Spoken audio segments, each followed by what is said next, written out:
എല്ലാ ദിവസവും ഒരു 10 സ്വലാത്ത് വീതം തങ്ങളുടെ മേൽ ആരെങ്കിലും ചൊല്ലിയാൽ നാളെ സിറാത്ത് പാലം മിന്നൽ വേഗത്തിൽ കടക്കാൻ ഞാനവന്റെ കൈക്ക് പിടിച്ചുകൊണ്ടവന് പരിപൂർണമായ തുണയേകുമെന്ന് ജിബ്രീൽ അലൈഹിസ്സലാം എന്നോട് പറഞ്ഞുവന്ന് നബിയുനാ റസൂലുള്ളാഹി.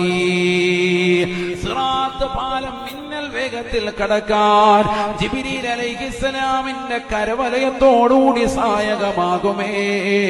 മുടങ്ങാതെ ഒരു 10 സ്വലാത്ത് ഡെയിലി ചൊല്ലിയാലെങ്കിലെന്ന് ജിബ്രീൽ എന്നോട് പറഞ്ഞു വന്ന് നബിയുനാ റസൂലുള്ളാഹി.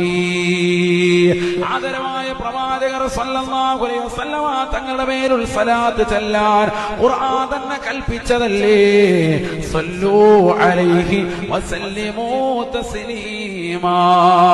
നിങ്ങൾ പ്രവാചകരുടെ മേൽ സ്വലാത്ത് സലാം ചൊല്ലൂ എന്നുള്ള ഖുർആനിന്റെ കൽപ്പന കേട്ടിട്ടുള്ള മുസ്ലിമേ, നീ എത്ര സ്വലാത്ത് ആ പ്രവാചകരുടെ മേൽ ചൊല്ലുകയുണ്ടായി?